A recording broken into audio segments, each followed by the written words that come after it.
वक्त से लड़कर जो नसीब बदल दे, इंसान वही जो अपनी तकदीर बदल दे।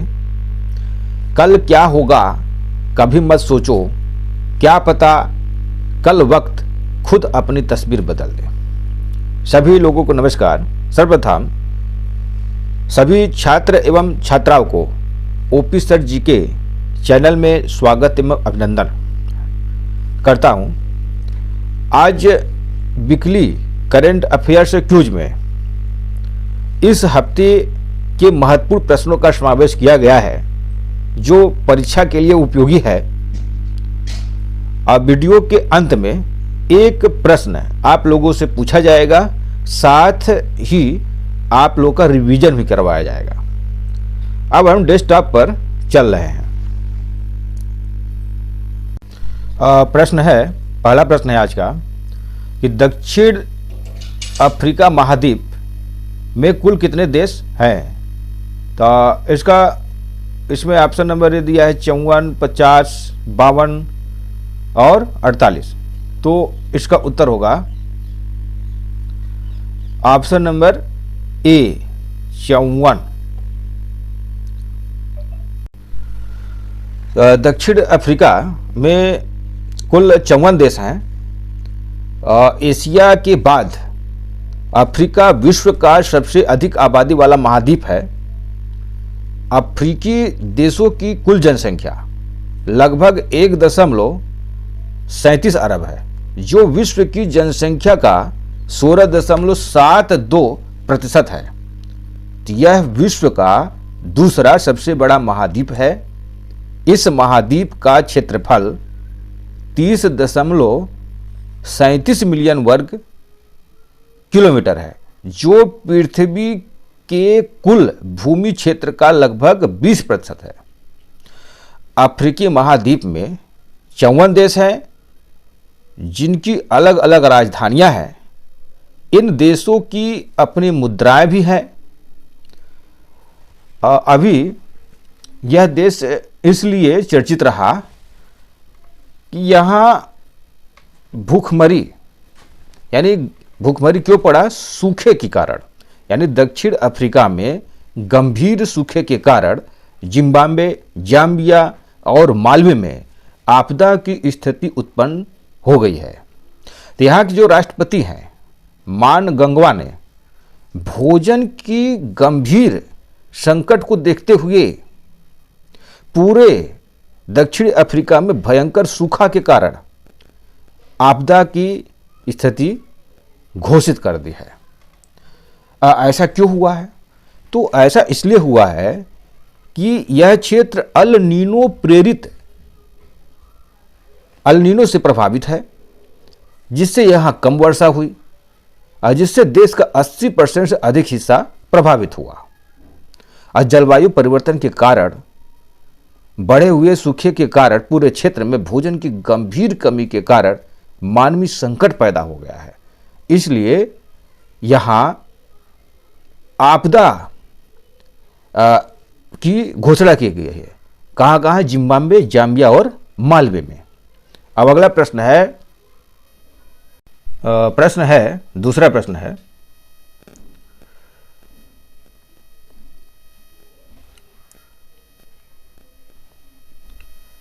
कच्छ तीबू द्वीप विवाद किन देशों के बीच है। इसमें ऑप्शन नंबर ए दिया है Bharat Pakistan, option number B दिया है Bharat Sri Lanka, option number C दिया है भारत बांग्लादेश और ऑप्शन नंबर डी दिया है भारत चीन। तो इसका उत्तर होगा option number B Bharat Sri Lanka. Katchatheevu Tamil Nadu के पास स्थित द्वीप है और ये श्रीलंका भारत के बीच में पड़ता है। हाल ही में एक मीडिया रिपोर्ट में आरटीआई के हवाले से दावा किया गया था कि 1974 में भारत सरकार के ढुलमुल रवैये के कारण ये द्वीप श्रीलंका के पास चला गया। अगला प्रश्न है, कोयला और लिग्नाइट उत्पादन में भारत विश्व में कितने प्रतिशत भागीदार है? इसमें ऑप्शन नंबर ए दिया है 8%, ऑप्शन नंबर बी दिया है 10%, ऑप्शन नंबर सी दिया है 17% और ऑप्शन नंबर डी दिया है 15%। तो इसका उत्तर होगा ऑप्शन नंबर सी 17%।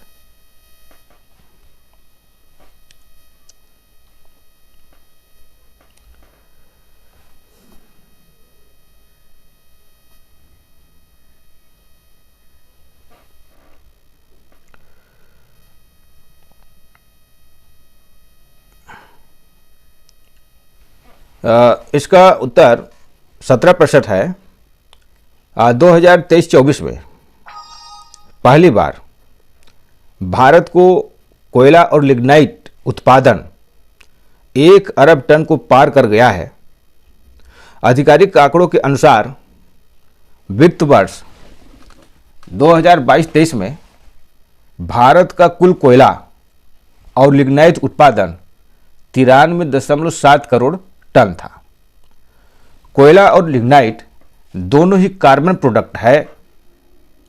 ये जीवाश्म ईंधन यानी फॉसिल फ्यूल में आते हैं, लेकिन दोनों में कई बड़े अंतर हैं। कोयला ज़्यादा एनर्जी डेंसिटी यानी उच्च ऊर्जा घनत्व वाला ईंधन है। इसके उलट लिग्नाइट कम ऊर्जा घनत्व वाला ईंधन है। अगला प्रश्न है हाल ही में ताइवान में भूकंप का केंद्र कौन सा शहर था? इसमें ऑप्शन नंबर ए दिया है ताइपे, और ऑप्शन नंबर बी दिया है ख्वालियन, ऑप्शन नंबर सी दिया है ताइचुंग, ऑप्शन नंबर डी दिया है हुलियन। तो इसका उत्तर होगा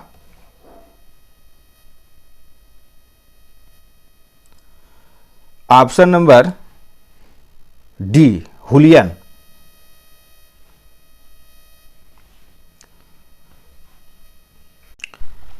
तो भूकंप का केंद्र ताइवान के हुलियन शहर से 18 किलोमीटर दक्षिण में 34.8 किलोमीटर की गहराई पर था।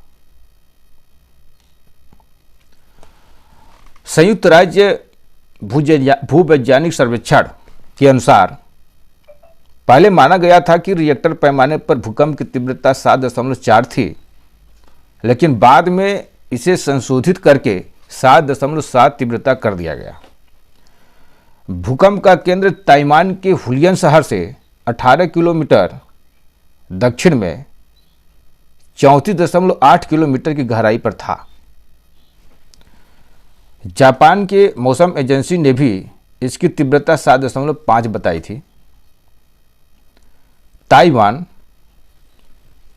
जो पूर्व एशिया में स्थित है, जो चीन के पूर्व में एक द्वीप स्थित है, तो यह द्वीप अपने आसपास के कई द्वीपों को मिलाकर चीनी गणराज्य का अंग है, जिसका मुख्यालय ताइवान द्वीप ही है।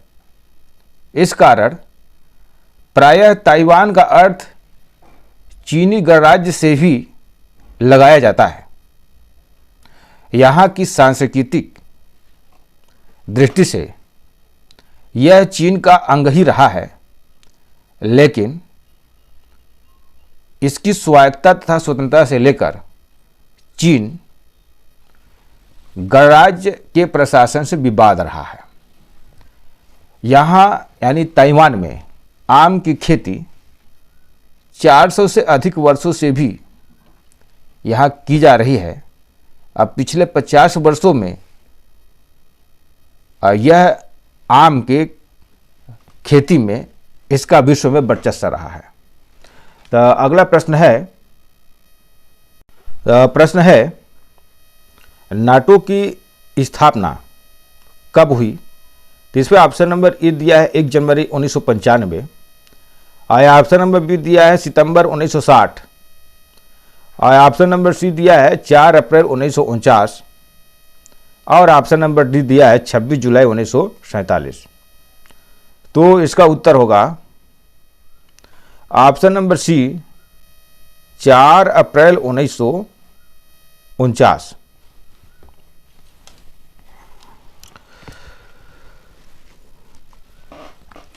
नाटो के वर्तमान में महासचिव हैं जेम्स स्टोल्टेनबर्ग। नाटो की स्थापना 4 अप्रैल 1949 को वाशिंगटन डीसी संयुक्त राज्य अमेरिका में हुआ था। इसका मुख्यालय ब्रुसेल्स बेल्जियम में स्थित है। और ऑप्शन पर हम चर्चा कर लेते हैं।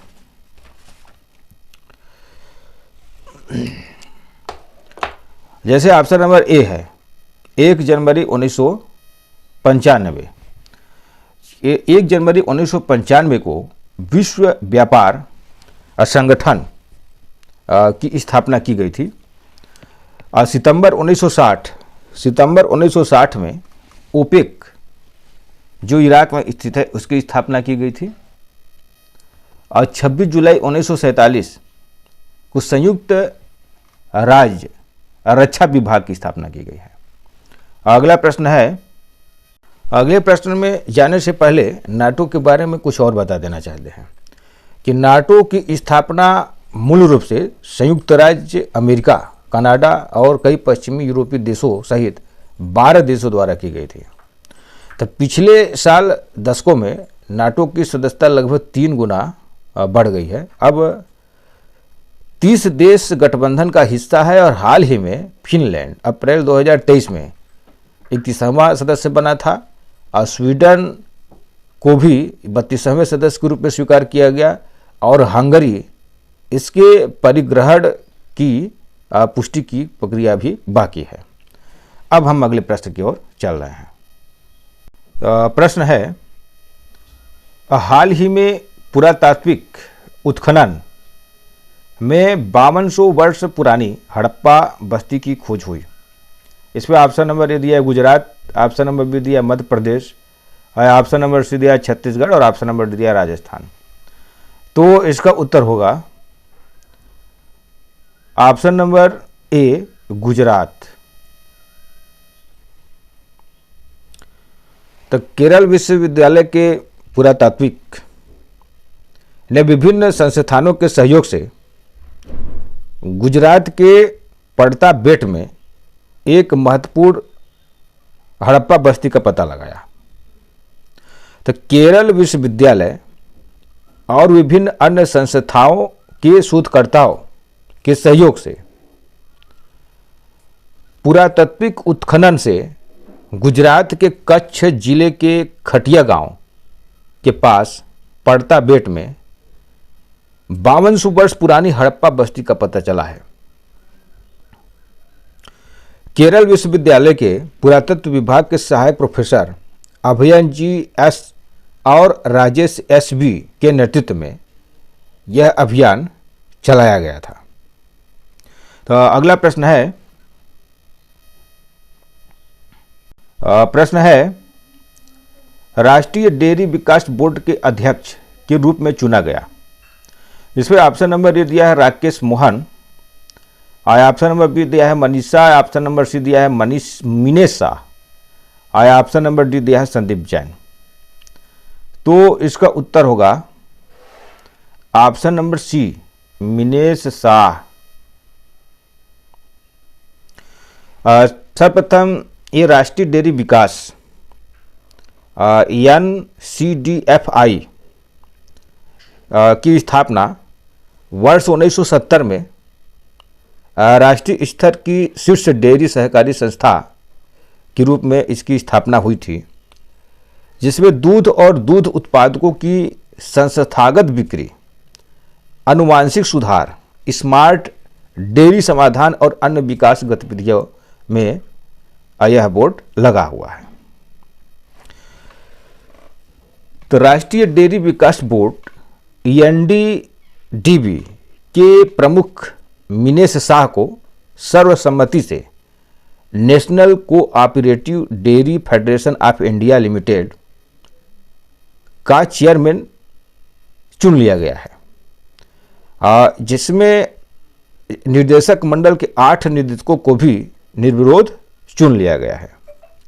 तो जो शाह जी हैं, Mother Dairy, national cooperative organisation limited और ग्रामीण प्रबंध संस्थान जैसे कई संस्थानों के प्रमुख के तौर पर अपने साथ व्यापक अनुभव और विशेषज्ञता लेकर आए हैं।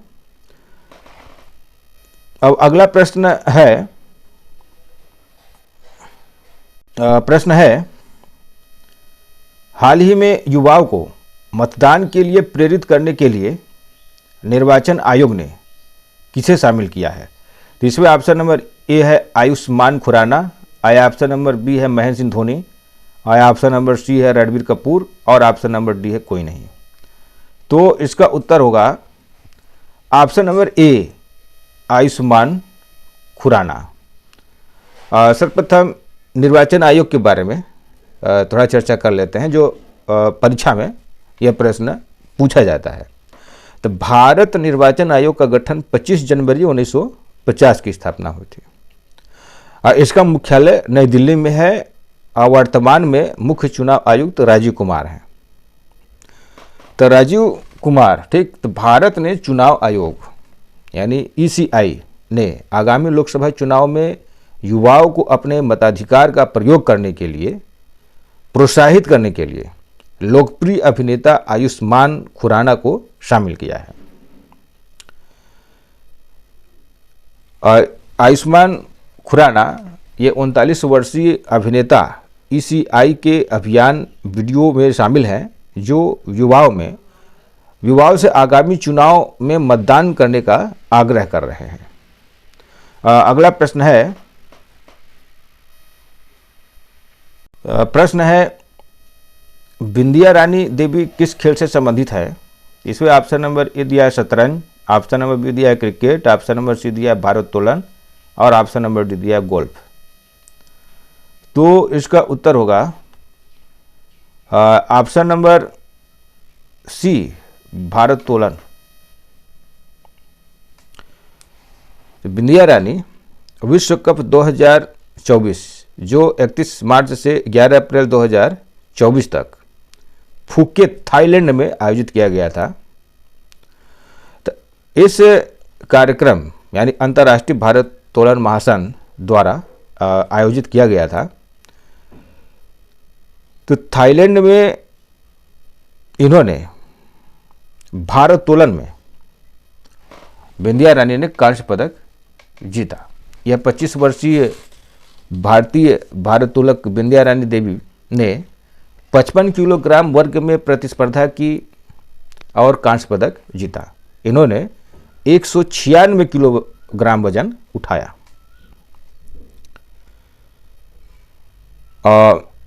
जिसमें स्नैच के 83 किलोग्राम और क्लीन एंड जर्क में 113 किलोग्राम शामिल था। इन्होंने 2022 बर्मिंघम राष्ट्रमंडल खेलों में 203 किलोग्राम के उनके रजत पदक विजेता प्रदर्शन से यह पदक कम था। तो उत्तर कोरिया की कांग ह्योन योंग ने 234 किलोग्राम वजन उठाकर स्वर्ण पदक जीता था। रोमानिया की महिला कैम्बेई ने रजत पदक जीता। ये भारत की बिंदिया रानी देवी ने कांस्य पदक जीता भारोत्तोलन में। तो अगला प्रश्न है कि भारत के नंबर 1 शतरंज खिलाड़ी बन गए हैं। इस पर ऑप्शन नंबर ए दिया है Arjun Erigaisi, option number B दिया है Vishwanath Anand, option number C दिया है प्रज्ञानंद और ऑप्शन नंबर डी दिया है गुकेश डी। तो इसका उत्तर होगा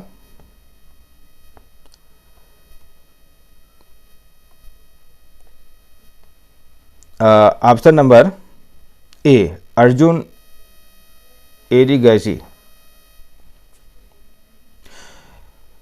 शतरंज की विश्व नियामक संस्था द्वारा जारी नवीनतम FIDE रैंकिंग में भारत के पास नए नंबर यानी 1 शतरंज खिलाड़ी अर्जुन एरिगैसी बन गए हैं, जिनकी मानक रेटिंग 2756 है एरिगैसी दुनिया में 9वें स्थान पर हैं। यह भारत की मानक सूची के शीर्ष 10 में उनका पहला प्रदर्शन है। आनंद, जो विश्वनाथ आनंद हैं, आनंद दूसरे स्थान पर रहने वाले भारतीय बन गए हैं, जो 5 बार के विश्व चैंपियन भी रह चुके हैं विश्वनाथ आनंद। एरिगैसी के बाद 5 बार के विश्व चैंपियन विश्वनाथ आनंद FIDE सूची में दूसरे स्थान पर रहने वाले ये भारतीय हैं। 21 वर्षीय एरिगैसी ने 5वें शेंगजेन शतरंज मास्टर्स और बुंडेसलीगा में 8 अंक जुटाए हैं। अगला प्रश्न है किस खिलाड़ी को राजधानी एक्सप्रेस की उपाधि दी गई? तो इसमें ऑप्शन नंबर ए दिया है विराट कोहली, बी दिया है Mayank Yadav, option number C दिया है मोहम्मद शमी और ऑप्शन नंबर डी दिया है जसप्रीत बुमराह। तो इसका उत्तर होगा option number B Mayank Yadav.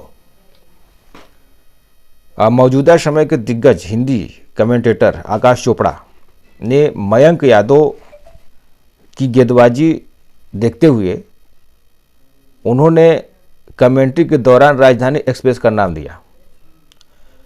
तो आकाश चोपड़ा ने मयंक यादव को राजधानी एक्सप्रेस की उपाधि इसलिए दी थी कि उन्होंने हाल ही में IPL 2024 के सीजन के सबसे तेज रफ्तार से गेंद डाली व दूसरी तरफ मयंक यादव दिल्ली से आते हैं। तो मयंक यादव को अब राजधानी एक्सप्रेस के नाम से जाना जाएगा। अगला प्रश्न है हाल ही में पेरिस ओलंपिक जूरी में पहली भारतीय महिला चुनी गई हैं। इसमें ऑप्शन नंबर ए दिया है Bilkis Mir, option number B दिया है Preeti Rajak, option number C दिया है सबीरा प्रकाश और ऑप्शन नंबर डी दिया है अनीता घोष। तो इसका उत्तर होगा ऑप्शन नंबर ए बिल्किस मीर। जम्मू कश्मीर की कैनोइस्ट बिल्किस मीर पेरिस में आगामी ग्रीष्मकालीन ओलंपिक में जूरी सदस्य के रूप में देश का प्रतिनिधित्व करने वाली भारत की पहली महिला के रूप में इतिहास रचने के लिए तैयार हैं। जम्मू कश्मीर की कैलोइस्ट बिल्किस मीर पेरिस में आगामी ग्रीष्मकालीन ओलंपिक में जूरी सदस्य के रूप में देश का प्रतिनिधित्व करने वाली भारत की पहली महिला के रूप में इतिहास रचने के लिए तैयार हैं। अब हम रिवीजन कराने के लिए चल रहे हैं। तो ये रिवीजन के लिए जो पिछले हफ्ता का है उसको तेजी से इसको हम आपको बताते जाएंगे, ये रिवाइज होता जाएगा। 148वां अंतर संसदीय संघ की बैठक किस देश में आयोजित किया गया? तो इसका उत्तर होगा स्विट्जरलैंड।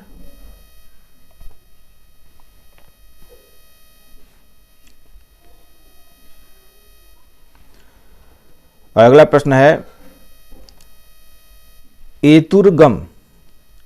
एतुरगम वन्य जीव अभयारण्य किस राज्य में स्थित है? तो इसका उत्तर है तेलंगाना। अगला प्रश्न है हरियाणा के कृषि वैज्ञानिकों ने किस सब्जी की नई बीमारी की खोज की है? तो इसका उत्तर होगा मटर। अगला प्रश्न है साइमन हैरिस किस देश के सबसे युवा प्रधानमंत्री बने हैं? तो इसका उत्तर होगा आयरलैंड।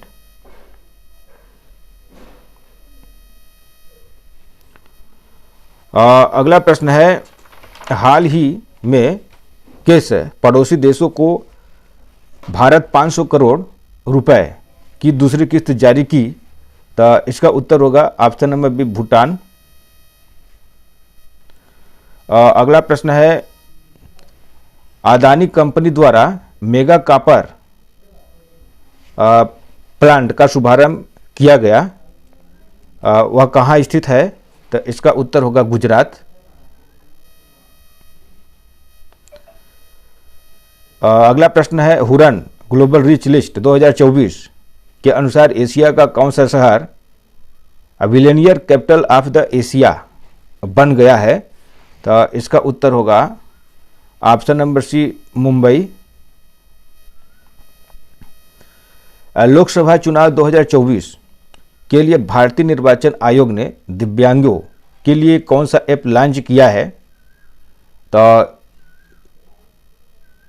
इसका उत्तर होगा ऑप्शन नंबर डी, सक्षम।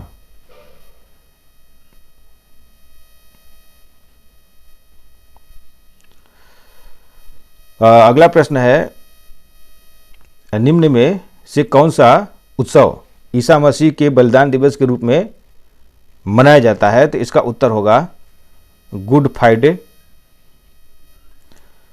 अगला प्रश्न है, महिला एशिया कप क्रिकेट 2024 का आयोजन किस देश में किया जाएगा? तो इसका उत्तर होगा श्रीलंका।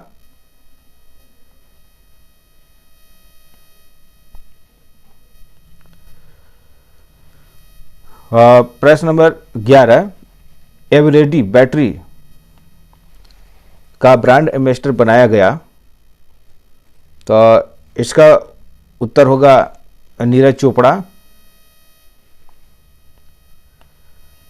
प्रश्न 12, भारत निर्वाचन आयोग ने चुनाव के दौरान आदर्श आचार संहिता और व्यय के उल्लंघन का रिपोर्ट करने के लिए कौन सा मोबाइल ऐप लॉन्च किया है? तो इसका उत्तर होगा सी विजिल।